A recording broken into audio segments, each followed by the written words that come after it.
হাসির রাজা, জ্ঞানের রাজা, রসিক রাজা গোপাল ভাঁড়।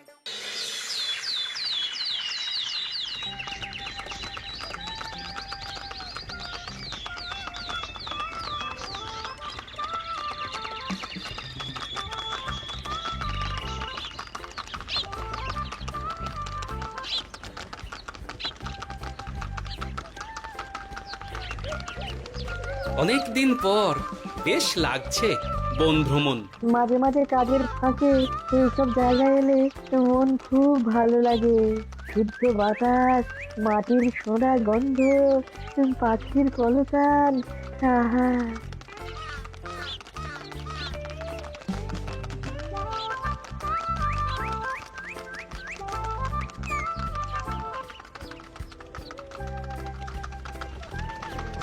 মহারাজের রথ থামছে। আমরা এইখানে বসে আজ রাজকার্য পরিচালনা করব। মন্ত্রী, তুমি ঝটপট এখানে বসার বন্দোবস্ত করে দাও। আমি এক্ষুনি ব্যবস্থা করে দিচ্ছি মহারাজ। এই এখানেই আমাদের বসার জন্য ছাউনি করে দাও। এক্ষুনি করে দিচ্ছি মন্ত্রী মশাই। এরা বসার জায়গাটা করে দিক, ততক্ষণ আমরা একটু হেঁটে আসি।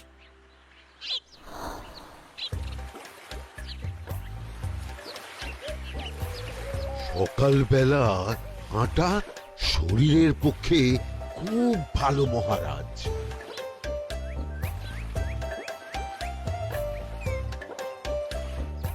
আগেকার দিনে রাজা মহারাজরা এই সব বনে মৃগয়া করতে আসতেন। মৃগয়া একদম ভালো নয় মন্ত্রী। তুমি জঙ্গলে আসছো অন্য প্রাণীদের মারতে। কেন মারবে? ওরা তো তোমার কোনো ক্ষতি করেনি। না, তা করেনি, কিন্তু তখন ওটা রাজা মহারাজাদের খেলা ছিল। শুনেছি আপনার প্রপিতামহ খুব ভালো বাঘ শিকার করতেন, অনেক বাঘ মেরেছেন। মন্ত্রী, তুমি একটা কথা হয়তো জানো না। আমার প্রপিতামহ শিকার করতেন, কিন্তু কোনো স্বাভাবিক জানোয়ারকে নয়। যে বাঘ মানুষ খেকো হয়ে প্রজাদের ক্ষতি করত, আমার প্রপিতামহ সেই সমস্ত বাঘদেরই মারতেন। এছাড়া উনি বন্য প্রাণী সংরক্ষণ করতে বড়ই ভালোবাসতেন।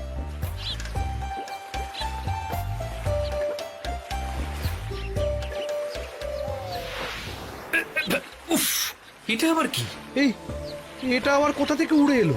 কোথাও তো ঝড় হাওয়া কিছুই নেই।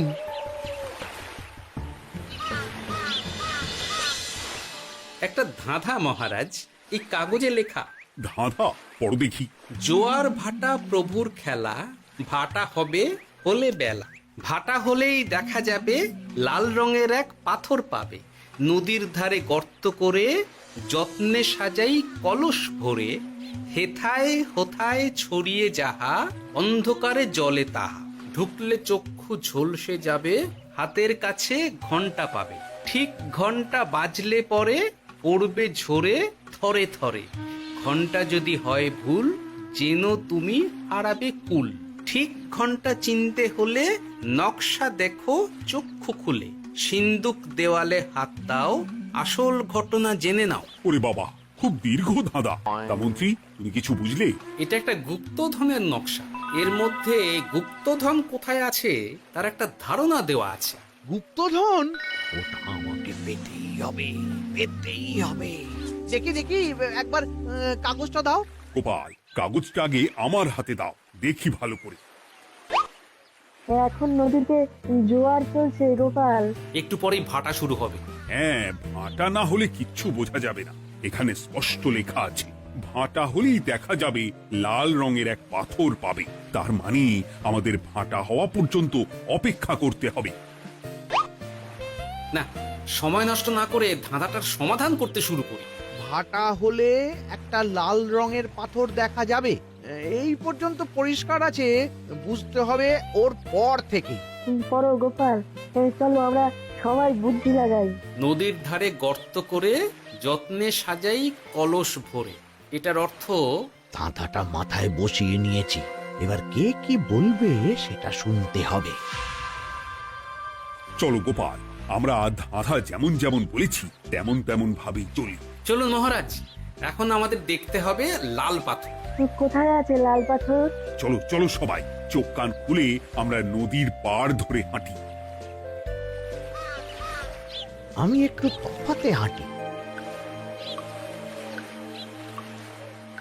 গুপ্তধন আমাকে একা পেতে হবে। ভাটা হলেই দেখা যাবে লাল রঙের এক পাথর পাবে। আমাকে চোখ কান খোলা রাখতে হবে। লাল পাথর, নদীর চড়ায় লাল পাথর দেখতে হবে। লাল পাথর, লাল পাথর। ওটা কি? তো এই তো লাল পাথর, লাল পাথর। ওরা অনেকটা এগিয়ে গেছে, ওদের আমার দিকে নজর নেই। এই সুযোগ, এই সুযোগ, একা একা গুপ্তধন নিয়ে পালাবো।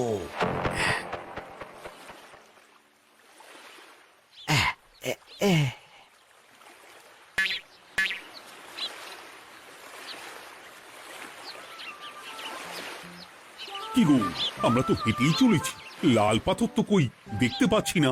আরেকটু হাঁটতে হবে মহারাজ, গুপ্তধন বলে কথা, ওকে আর সহজে ধরা দেয়? সেটা অবশ্য সঠিক কথা। আচ্ছা, আমরা সবাই তো আসছি হেঁটে হেঁটে, মন্ত্রী মশাই গেলেন কোথায়? ও কি যে ঘটে! সত্যি তো, মন্ত্রী কোথায়? ও সেনাপতি, মন্ত্রীকে দেখেছো? কই না তো মহারাজ। তাহলে কোথায় গেলেন মন্ত্রী মশাই? এই জঙ্গলে বাঘ ভাল্লুক আছে, শেষে কিনা বাঘে নিল। হায় হায় হায়, মন্ত্রী গিন্নির কাছে আমি কি মুখ দেখাবো? হুম, বাঘ ভাল্লুকের পেটে যাবার লোক তো মন্ত্রী মশাই নন। ও গোপাল, কি ভাবছো? কিছু তো একটা বলো। এখন আমাদের মন্ত্রী মশাইকেই খুঁজতে হবে। তবে মন্ত্রী মশাই বাঘ ভাল্লুকের পেটে যায়নি। তুমি নিশ্চিত হচ্ছ কি করে? অত পেঁচালো মানুষকে বাঘ ভাল্লুক গন্ধ শুকেই ছেড়ে দেবে, হজম করতে পারবে না। না না না, এখন রসিকতা করার সময় নয়, আমাদের মন্ত্রীকে খুঁজে বার করতেই হবে। কোথায় গেল মন্ত্রী? চলো চলো, গুপ্তধন মাথায় থাক, চলো মন্ত্রীকে খুঁজি। আহ, মন্ত্রী কোথায় গেল কে জানে। একবার পুরো ধাঁধাটা ঝালিয়ে নি। ভাটা হলেই দেখা যাবে লাল রঙের এক পাথর পাবে। ভাটা হয়েছে, লাল রঙের পাথরের মাথায় চাপ দিয়ে গুহার মুখও খুলেছি। এবার এবার নদীর ধারে গর্ত করে যত্নে সাজাই কলস ভরে। এটাই তো ঠিক বুঝতে পারছি না।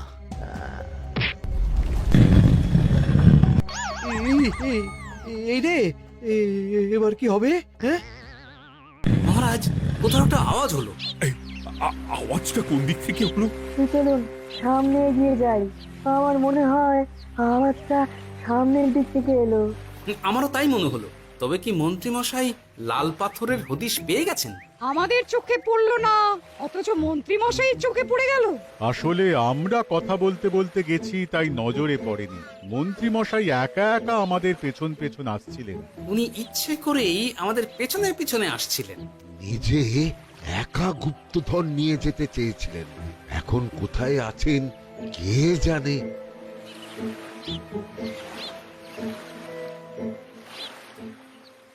এই অন্ধকারে কিছু দেখতে পাচ্ছি না তো। দাঁতাতে কি ছিল? হ্যাঁ, কি ছিল? হেথায় হোথায় ছড়িয়ে যাহা, অন্ধকারে জলে তাহা, ঢুকলে চক্ষু ঝলসে যাবে, হাতের কাছে ঘন্টা পাবে। পেয়েছি পেয়েছি, ঘন্টা ঘন্টা ঘন্টাটা পেতে হবে। ঘন্টাটা ঘন্টাটা ঘন্টা। ভাটা হলেই দেখা যাবে লাল রঙের এক পাথর পাবে। নদীর ধারে গর্ত করে যত্নে সাজাই কলস ভরে, হেথায় হোথায় ছড়িয়ে যাহা, অন্ধকারে জলে তাহা, ঢুকলে চক্ষু ঝলসে যাবে, হাতের কাছে ঘন্টা পাবে। ঠিক ঘন্টা বাজলে পরে পড়বে ঝরে থরে থরে, ঘন্টা যদি হয় ভুল যেন তুমি হারাবে কুল। ঠিক ঘন্টা চিনতে হলে নকশা দেখো চক্ষু খুলে, সিন্দুক দেওয়ালে হাত দাও, আসল ঘটনা জেনে না। এবারে ভালো করে ঠান্ডা মাথায় ভাবতে হবে। ভাটা হলেই দেখা যাবে লাল রঙের এক পাথর পাবে। সেই লাল পাথরটাই তো খুঁজে পাওয়া যাচ্ছে না, অথচ মন্ত্রী মশাই খুঁজে পেলেন। আওয়াজটা কোথা থেকে আসছিল? এই কাছে পিঠে এই কোথা থেকে আওয়াজটা আসছিল।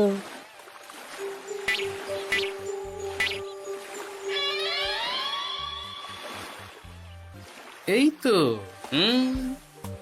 এটাই মনে হয় সেই লাল পাথর। একটু নাড়িয়ে চাড়িয়ে দেখি তো কিছু হয় কিনা।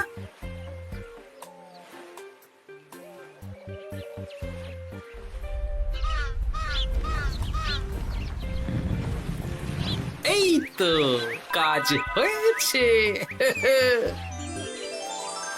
এই তো সুড়ঙ্গ। আপনারা নিচে নামুন। আপনারা কি দেখছেন সেটা বলবেন মহারাজ। সবাই যদি নেমে যাই, যদি কোনো কারণে সুড়ঙ্গের মুখ বন্ধ হয়ে যায়, তাহলে আর আমরা বাইরে বেরোতে পারবো না মহারাজ। গোপাল ঠিকই বলেছে, আমরা দুজন বাইরে থাকি। মহারাজ, আর একটা কথা, কোনো ঘন্টায় হাত দেবেন না, মনে আছে তো? ঘন্টা যদি হয় ভুল, যেন তুমি হারাবে কুল। ওরে বাবা, এই বয়সে আর কুল হারাতে চাই না। ঠিক আছে, তোমার কথাই অক্ষরে অক্ষরে পালন করব।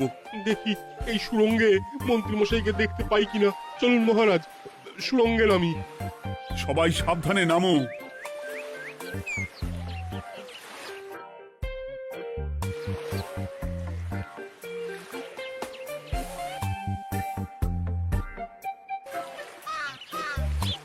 মহারাজ, ওখানে কি কি দেখতে পাচ্ছেন? ওখানে কি মন্ত্রী মশাই আছেন? না গোপাল, মন্ত্রীকে এখনো দেখতে পাইনি।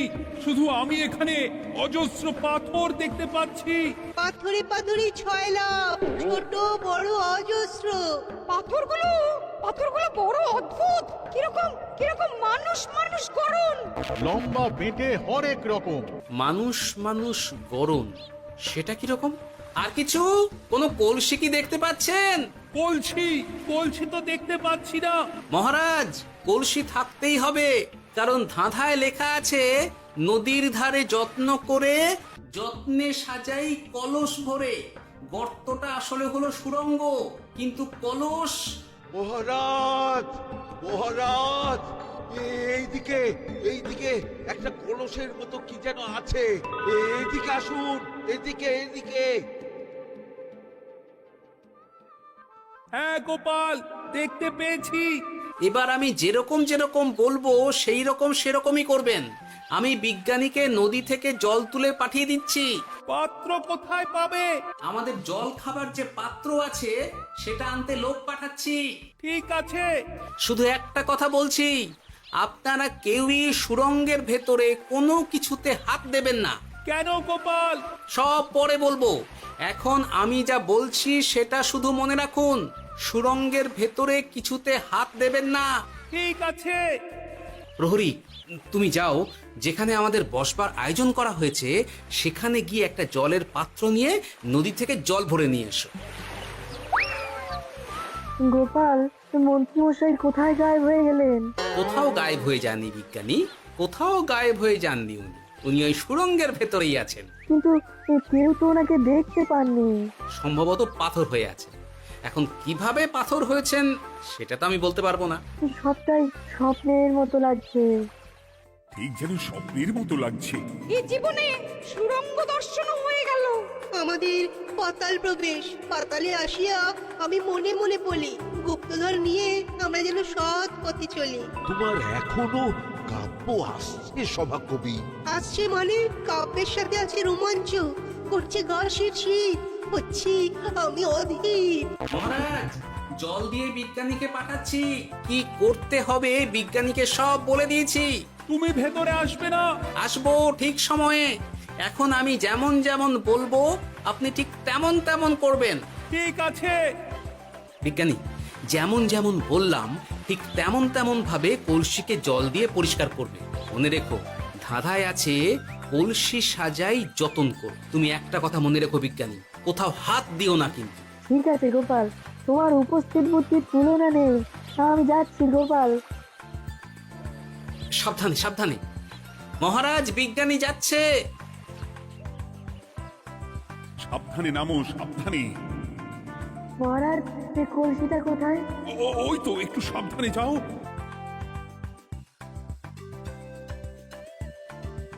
বিজ্ঞানী, কলসির দেখা পেয়েছো? পেয়েছি পেয়েছি পেয়েছি। এবারে কলসিটাকে ভালো করে জল দিয়ে ধুয়ে দাও। কলসির আলোয় সুড়ঙ্গ আলোকিত গোপাল। এরপর কি? ভালো করে দেখুন মহারাজ, কোথাও ঘন্টা দেখতে পাচ্ছেন কিনা। ঘন্টা? একটা তো নয়, সার সার ঘন্টা, অনেকগুলো ঘন্টা।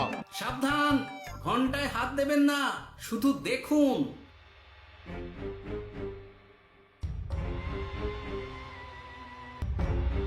মহারাজ, আমরা গুপ্তধনের খুব কাছে চলে এসেছি। তাই নাকি? কি মজা, কি এবার খাবো ক্ষীরের গজা। আহ সভা কবি, চুপ করো। এখনো আমরা গুপ্তধন পাইনি। বাবার মুখে দাঁড়িয়ে সবগুলো তারা আঁকা। বিজ্ঞানী, কোনো ঘন্টায় চাঁদের নকশা করা আছে কি? একটু দেখে বলো না। আমি আতস কাজ নিয়েই দেখছি, সব ঘন্টাতেই তারা আঁকা। খবরদার, কোনো ঘন্টাকেই ছোঁবে না। ঠিক আছে, কোনো কিছু না ছুঁয়ে আমি দেখছি। পেয়েছি গোপাল, চাঁদ আঁকার ঘন্টা পেয়েছি। ওই ঘন্টাটা বাজাও, বাজাও।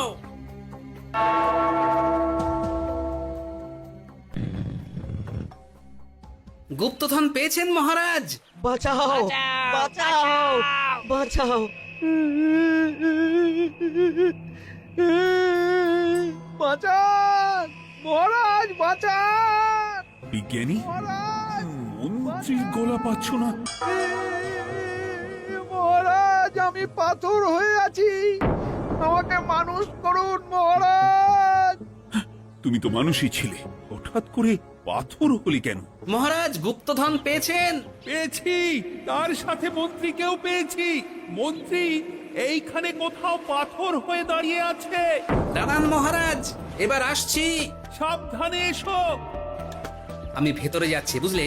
যদি কোনো কারণে দেখো পাথরটা গুহার মুখটা আটকে দিয়েছে, অমনি তোমাদের কাজ হলো পাথরটাকে ছুঁয়ে ফেলা, বুঝলে? ঠিক আছে গোপাল দাদা। আমার মনে হয় বিপদ আর কিছু ঘটবে না, তবুও সাবধানের তো মান নেই। ঠিক আছে, তুমি নিশ্চিন্তে ভেতরে যাও। বাঁচাও, আমাদের বাঁচাও, আমাদের সবাইকে মানুষ করুন, আমাকে মানুষ করুন মহারাজ। আপনাকে তো মানুষ করা হবে মন্ত্রী মশাই। আগে বলুন, আপনি পাথর হলেন কি করে? ও, মনে পড়েছে, ধারার শেষ লাইন। সিন্দুক দেওয়ালে হাত দাও, আসল খবর জেনে না। সত্যি গোপাল, তুমি না থাকলে এই এত কিছু আমাদের সবার কাছে অজানাই থেকে যেত।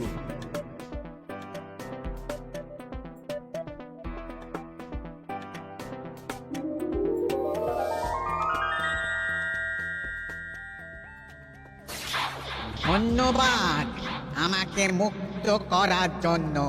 আপনি কে? আমি যক্ষ। আমাকে এই ধন সম্পত্তি পাহারা দেওয়ার জন্য এক ডাকাত দলের সর্দার যক্ষ করে রেখেছিল। আমি 100 বছর ধরে এইখানে যক্ষ হয়ে আছি।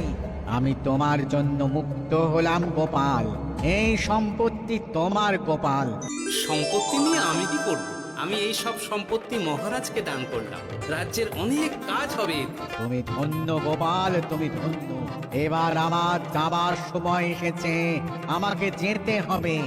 যাবার আগে এই পাথরগুলোকে মানুষ করে যান। এরা সব লোভী। আমি আমার সীমিত ক্ষমতায় এই গুপ্তধনের ধাঁধাকে এখানে যারাই ভ্রমণ করতে আসে তাদের হাতে তুলে দিই, কিন্তু কেউ এই ধাঁধার সমাধান করতে পারে না। সবার মনে লোভ কাজ করে, এই লোভ এদেরকে পাথর করে রেখেছে। পাথর হলো কি করে? একটা মানুষ এসে বুক ভরা লোভ নিয়ে আধা পুরো না জেনে পাথরে হাত দিলেই সে পাথর হয়ে যাবে। আমাদের ভুল হয়েছে, আর লোভ করবো না, আমাদের বাঁচাও।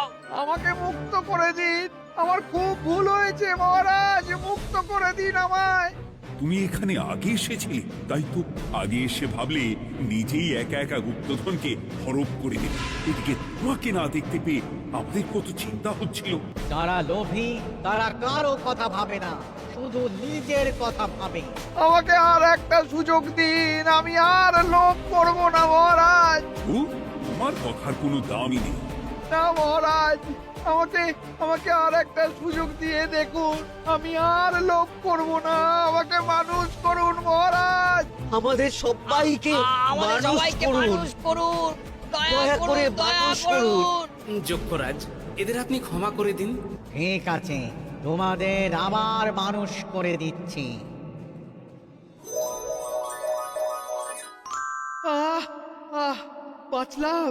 বাঁচলাম।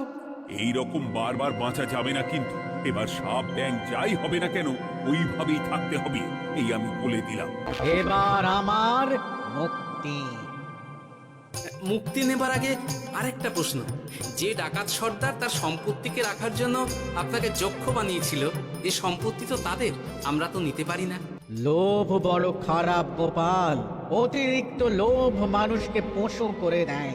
ওই ডাকাত দল এই সম্পত্তির জন্য সবাই কাটাকাটি করে মরে গেছে, কেউ আর বেঁচে নেই। সুতরাং এই সম্পত্তিতে তোমার অধিকার আছে, এই সম্পত্তি তুমি গ্রহণ করো। নিলাম আমি, কিন্তু এই সম্পত্তি মহারাজকে আমি দান করলাম। ডাকাত দল জনগণের সম্পদকে লুঠেই তো সম্পত্তি বানিয়েছে, তাই আমি জনগণের কাজে লাগবার জন্যই এই সম্পত্তি মহারাজকে দিলাম। গোপাল, তোমার জয় হোক। এবার তাহলে আমি যাই, তোমরা সবাই সুখে থেকো আর ভালো থেকো। গোপাল, তোমার তুলনা হয় না। তোমার ঋণ আমি কোনোদিন শোধ করতে পারবো না। তুমি কৃষ্ণনগরের জন্য যা করলে তা ইতিহাসে লেখা থাকবে। না মহারাজ, আমি এমন কিছু করিনি, এই কাজ সবাই করবে। জয় গোপালের জয়, জয় গোপালের জয়, জয় কৃষ্ণনগরের জয়।